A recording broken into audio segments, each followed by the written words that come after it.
Okay, so you sent this research about Fisetin, Uh-huh. and honestly, Yeah. strawberries being the key to slowing down aging, Right. it sounds a little out there at first, I have to admit. It's definitely one of those things that captures your imagination, right, Les? But Yeah. I think what makes this particular research interesting is that it's focused on something called cellular senescence.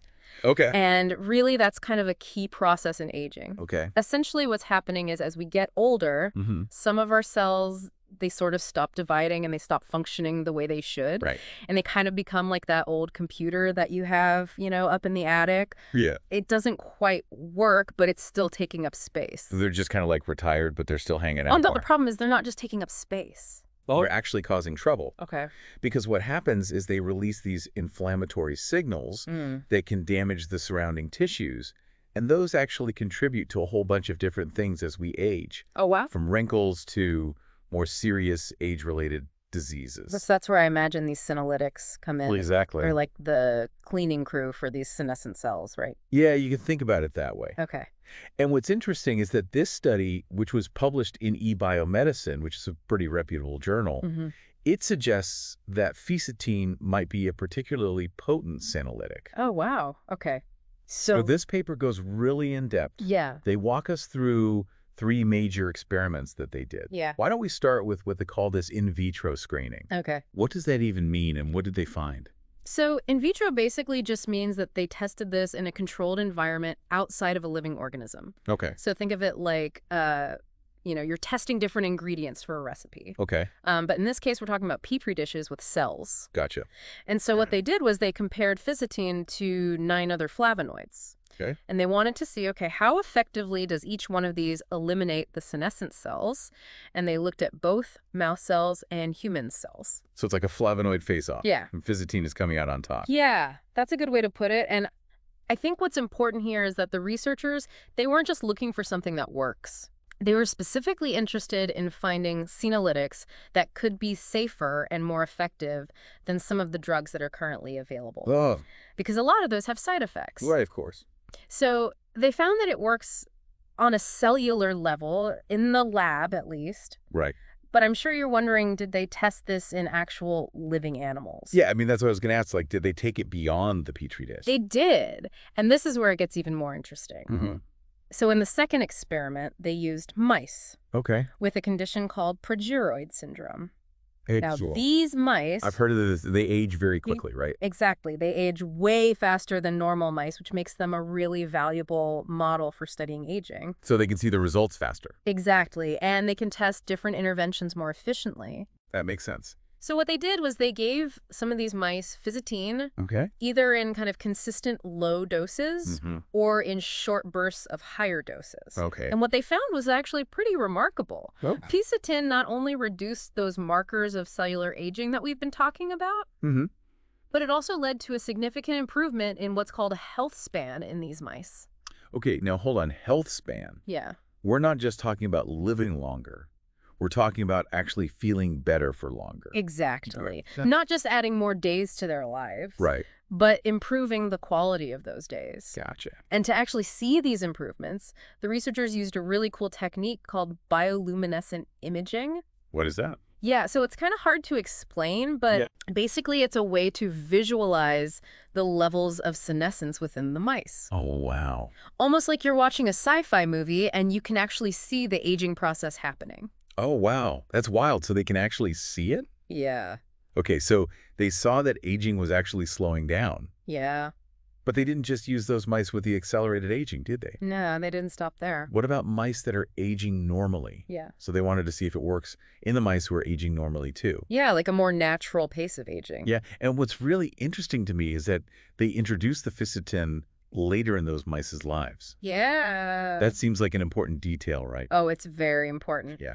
Because, I mean, when we think about it, like, if this is going to be some kind of anti-aging thing for humans, Right. you're not going to be giving it to them from when they're a baby. Right. It's going to be later in life, probably. Yeah, exactly.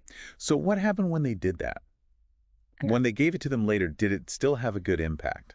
They still saw a benefit. Okay. So in those mice, not only did they actually see them living longer overall, Okay. but they also saw an increase in the median lifespan. Now, what does that mean? Median lifespan. Yeah. So that basically means that, like, it shifted the average lifespan of the whole group. Not just like a couple of mice were living longer, Gotcha. but the whole group, on average, lived longer. Interesting. So it wasn't just the outliers. Exactly. Well, But it gets even better okay. because the researchers didn't just look at lifespan, they actually looked at all these different tissues throughout the mice's bodies. Oh, wow. And they found these improvements in tissue health, Okay. particularly in the kidneys. And the kidneys. Yeah, and they actually have images that they captured that show these visible improvements. Oh, ew. So like they have pictures of the kidneys looking better? Yeah, like you can see it. Healthier tissue. That's pretty amazing. So we're not even just saying, oh, they lived longer, they might have been miserable. Right. But we're saying, no, they actually, like, their bodies were in better shape. Right. And what's even more impressive is that these improvements were seen even though they introduced the Fisetin later in the mice's lives. Oh, wow. So even if you start later in life, Yeah. you still might see some of these benefits. That's really promising. Yeah, Okay, so this is all really interesting. it is. But we have to remember, this is mice. We can't just be like, oh, if it works in mice, it works in people. Exactly. And I'm glad you brought that up because it is really important to be cautious about extrapolating these findings to humans. Of course. Just because it works in mice doesn't necessarily mean it'll work the same way in us. Right, we're more complicated than mice, I guess you could say. A little bit, yeah. But even with that being said, Yeah. this is still really exciting stuff. Oh, absolutely. What's the thing that stands out to you the most about this Fisetin stuff? I think for me, the most interesting thing is how precise it seems to be. Okay. So this study suggests that it doesn't just go in and wipe out all the senescent cells.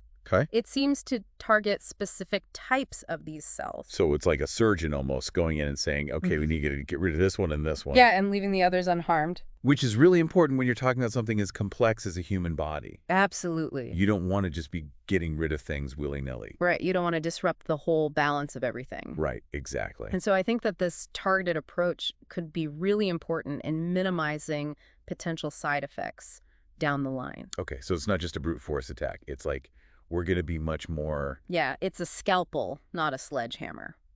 There you go. I like that. Which is really important when you're thinking about developing new treatments because you want them to be as safe as possible Of course. and effective. This has been really interesting. Yeah. It's really cool to see what they're doing with this research. It is exciting. What are your final thoughts for our listener as we're wrapping up this deep dive into Fisetin and how it could affect aging?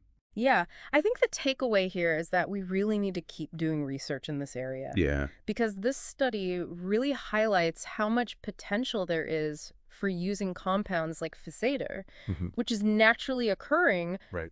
to address all these problems that come with getting older. Yeah. I mean, imagine if we could use compounds like this Yeah. to develop treatments that are safe and effective that could not just make us live longer, Right. but actually help us feel healthier and more vibrant as we age. That would be incredible. That's the dream, right? It really makes you think about aging differently. It does. It's like we always think, oh, it's just going to happen. Yeah, you can't stop it. But maybe we can change. Maybe we can change how it happens, though. Right, exactly. But I think that's what's so exciting about this. Yeah, I mean, I'll admit, when we started, I was a little skeptical. Yeah.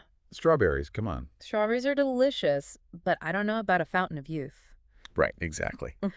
But this research, even though it's early and we need to do more, it really gives us a glimpse into a future where we might be able to change how we age. Maybe rewrite the rules a little bit.